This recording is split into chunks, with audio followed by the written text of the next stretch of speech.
जो यहाँ से चुनाव हारे और 80,000 लगभग वोट मिला समाजवादी पार्टी के प्रत्याशी को, लेकिन हारने की क्या वजह रही है ये सभी लोगों को पता है। लेकिन चुनाव से पहले हम सब मोहब्बत से साथ में रहते हैं। मेरे जो अपने लोग हैं वो लोग चाहते हैं कि मैं 2027 में आवेदन करूं, चुनाव लड़ूं। डॉक्टर जफर आलम, उनको लेकर आपकी क्या कुछ राय है? देखिए, हमारे बड़े भाई हैं जफ़र आलम साहब, और वो एक लंबे समय से समाज सेवा कर रहे हैं और उन्होंने आवेदन किया है। सबकी अपनी अपनी मर्जी है, जो सब लोग आज़ाद हैं, कहीं भी जा सकते हैं। कोई पार्टी ये चाहेगी कि हमारा प्रत्याशी हारे, कोई पार्टी नहीं चाहिए कि हमारा प्रत्याशी हारे। तो मैं आदरणीय श्री अखिलेश यादव जी से जब मिलने गया था, उससे ये 2022 के चुनाव की बात की मैं आपको बात बता रहा हूँ, तो माननीय राष्ट्रीय अध्यक्ष जी ने बोला था ये फिरोजाबाद के लोगों ने क्या काम खराब कर दिया, पर तक खबर है, लेकिन हम लोगों को नहीं करना चाहिए। आने वाले चुनाव में 2027 में हम सब लोगों को एक किसी को भी पार्टी टिकट दे उसे चुनाव लड़ाना चाहिए। पार्टी को अगर लगता है कि ये आदमी सक्षम है, चुनाव लड़ सकते हैं, इनकी ग्राउंड की रिपोर्ट अच्छी है, तो पार्टी टिकट देगी और चुनाव लड़ाएगी। पार्टी तो चाहती है कि किसी ऐसे प्रत्याशी को टिकट दें जो जीते, और पार्टी अगर टिकट देगी तो ठीक है, नहीं देगी तो भी हम पार्टी के जो भी प्रत्याशी रहेगा उसे चुनाव लड़ाएंगे। तो आने वाले समय में मैं अपने लोगों से बात कर अगर मुझे ऐसा लगेगा कि आवेदन करना चाहिए तो मैं इंशाल्लाह आवेदन करूंगा, और अगर पार्टी ने भरोसा जताया तो चुनाव लड़ेंगे।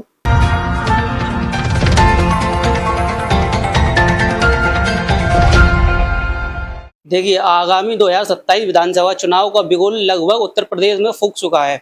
सभी पार्टियां अपने दम खम के साथ राजनीतिक मैदान में उतर चुकी हैं। हम बात करें फिरोजाबाद की, तो फिरोजाबाद में समाजवादी पार्टी के टिकट को लेकर काफ़ी ज़्यादा घमासान देखने को मिल रहा है। पिछले 25 साल से समाजवादी पार्टी के टिकट पर चुनाव लड़ रहे एक कार्यकर्ता को समाजवादी पार्टी उसकी जगह एक नया चेहरा लेकर आई। 2027 को लेकर भी कुछ ऐसी ही सरगर्मियां तेज हैं कि कोई नया चेहरा फिरोजाबाद की राजनीति में आने को है। कई ऐसे लोग हैं जो अपनी दावेदारी कर रहे हैं। इसी बीच एक नया नाम निकल कर आया, हालांकि कार्यकर्ता यह भी पुराने हैं, सिराज सलीम बेग। 2027 विधानसभा चुनाव को लेकर आप आवेदन करने का मन बना रहे हैं। हमें जानकारी मिली तो हम भाई के पास आए हुए हैं। जी सिराज भाई, सबसे पहले तो आपका बहुत बहुत शुक्रिया, आपने हमें समय दिया।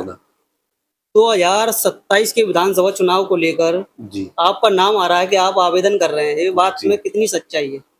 देखिए, मेरे जो अपने लोग हैं वो लोग चाहते हैं कि मैं 2027 में आवेदन करूं, चुनाव लड़ूं।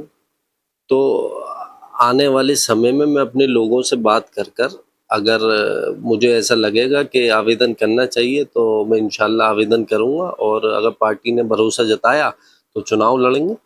मतलब अगर पार्टी आप पर भरोसा जताएगी, अगर आप आवेदन करते हैं, जैसे आप बैठकर बातचीत करते हैं, उसके बाद ही आप कोई निर्णय लेंगे। अगर पार्टी भरोसा नहीं जताती फिर?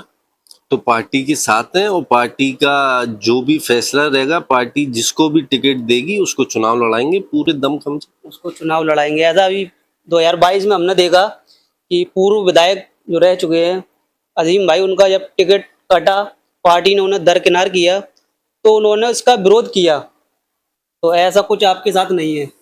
नहीं, मेरे साथ नहीं है। देखिए, मेरे वालिद ने पूरी जिंदगी समाजवादी पार्टी में रहे और बिना किसी पद के रहे। मेरे वालिद का भी टिकट मेरे वालिद ने भी आवेदन किया था, लगभग उनका टिकट कंफर्म था, लेकिन कुछ ऐसी परिस्थितियां बनी कि वो टिकट नहीं मिल पाया।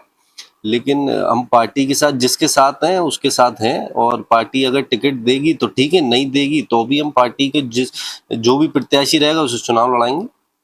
जैसे अभी एक दो नाम ऐसे निकल कर आए, जैसा अब आपने तो अपनी बात क्लियर कर दी। जैसे फिरोजाबाद के एक वरिष्ठ समाज सेवी हैं डॉक्टर जफर आलम, उनका नाम भी सोशल मीडिया पर काफ़ी ट्रेंडिंग में चल रहा है कि वह विधानसभा चुनाव को लेकर दावेदारी कर रहे हैं। हालांकि उन्होंने निकाय चुनाव में भी की थी और पार्टी ने उन्हें किसी कारण भी वर्ष भी टिकट नहीं दिया। तो उनको लेकर आपकी क्या कुछ राय है? देखिए, हमारे बड़े भाई हैं जफ़र आलम साहब, और वो एक लंबे समय से समाज सेवा कर रहे हैं और उन्होंने आवेदन किया है। देखिए, पार्टी पहले उसकी एलआईओ रिपोर्ट निकलवाती है, और पार्टी को अगर लगता है कि ये आदमी सक्षम है, चुनाव लड़ सकते हैं, इनकी ग्राउंड की रिपोर्ट अच्छी है, तो पार्टी टिकट देगी और चुनाव लड़ाएगी। पार्टी तो चाहती है कि किसी ऐसे प्रत्याशी को टिकट दें जो जीते। जैसे अभी हमने शुरू में ही इस बात को हमने शुरू में ही ये बात की थी कि 20 साल या 30 साल पुराने कार्यकर्ता को पार्टी ने भी नहीं सोचा कि पार्टी को अपनी सीट जितानी थी, लेकिन वह नहीं हो सका। इसके पीछे क्या कुछ कारण रहे 2022 में जब पार्टी चुनाव नहीं जीत देखिए, सकी? कोई पार्टी ये चाहेगी कि हमारा प्रत्याशी हारे, कोई पार्टी नहीं चाहेगी कि हमारा प्रत्याशी हारे। हर पार्टी चाहेगी कि हमारा प्रत्याशी जीते। और अगर पार्टी ने किसी प्रत्याशी का टिकट काट कर दूसरे को दिया, तो पार्टी ने एक अपने लेवल पर एक सर्वे कराया है और एलआईओ रिपोर्ट गई है, और जो लोगों की, यहाँ की आवाम की रिपोर्ट गई होगी, उस बेसिस पर पार्टी ने टिकट दिया। पार्टी ने उस बेसिस पे टिकट दिया। समाजवादी पार्टी ने बात, जैसे अपना जिले फिरोजाबाद जिले के अंदर 5 विधानसभा हैं, तीनों विधानसभा में काफ़ी अच्छा परफॉर्मेंस रहा। और तीनों सीटें जीती। लेकिन मैं ये जानना चाह रहा हूँ, फिरोजाबाद में जो सीट हारे उसका क्या कुछ मुख्य कारण रहा?